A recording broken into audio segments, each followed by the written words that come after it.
Hello, Doctor, and the rest of communication class. I will be doing my speech today on in favor of violence in the media. People say violence in the media is dangerous, but what if watching it actually helps us understand danger, justice, and human nature as a whole? Ever stayed up too late watching forensic files? Totally convinced you could solve a cold case by just noticing one stray fiber? You're not alone.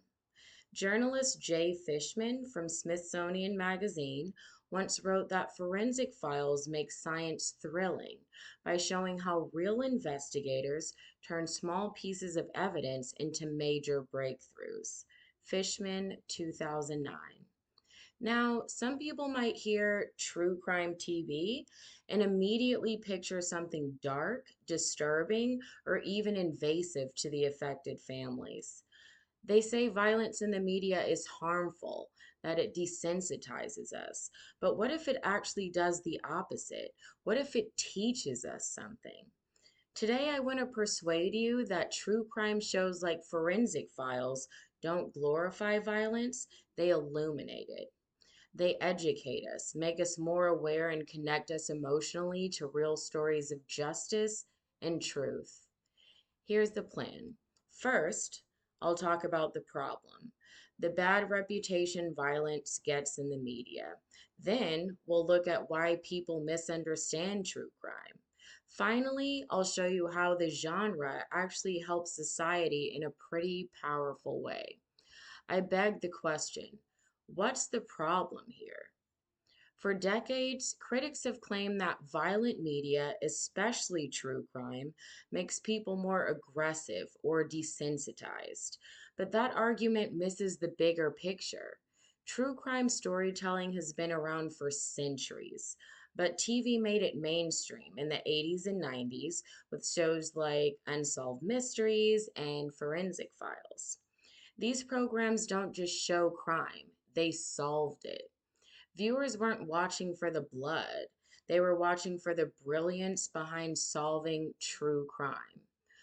According to Bowling and Hull, 2020, audiences are drawn to true crime because it gives them emotional engagement and insight into real human behavior, not because they enjoy violence itself. Their study found that people watch to understand, not to be entertained by tragedy. In other words, the so called problem of violence in the media isn't really about violence. It's about misunderstanding the purpose behind these shows. So, if the shows themselves aren't the problem, why do people still think that they are? Let's take a look at what's causing all of this confusion. The bad reputation around true crime comes from one big misconception that all violent media has the exact same effect. Sure, if a movie glamorizes killing or turns criminals into heroes, that's a problem. But that's not what true crime does. True crime puts the spotlight on the investigators, the scientists, and the victims, the problem, and the people who are seeking justice. Criminologist Ray Surrett, 2015, explains that the media plays a huge role in shaping how we view crime and justice. When it's done right, crime related media doesn't just scare people, it informs them. It helps audiences understand how the justice system works and why forensic science matters. When we watch forensic files, we're not cheering for the criminal. We're cheering for the moment when evidence and truth went out. We're learning how careful reasoning, persistence, and technology can solve what once seemed unsolvable. So, really, the issue isn't violence in the media, it's that people don't see the educational and ethical value behind it. Now that we've solved the mystery behind the bad reputation, let's talk about how to fix it and why we should start giving true crime the credit it deserves.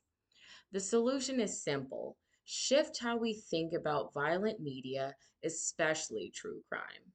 Instead of labeling it as harmful, recognize it as helpful. We can start by embracing shows that prioritize education and truth over shock value. Take Forensic Files, for example. As Fishman 2009 points out, it transforms real life forensic science into compelling stories that the public can understand. That means millions of viewers are learning about DNA analysis, ballistics, and psychology without even realizing that they're learning. Bowling and Hole 2020 also note that viewers who watch true crime tend to develop empathy for victims and admiration for law enforcement. That's powerful stuff.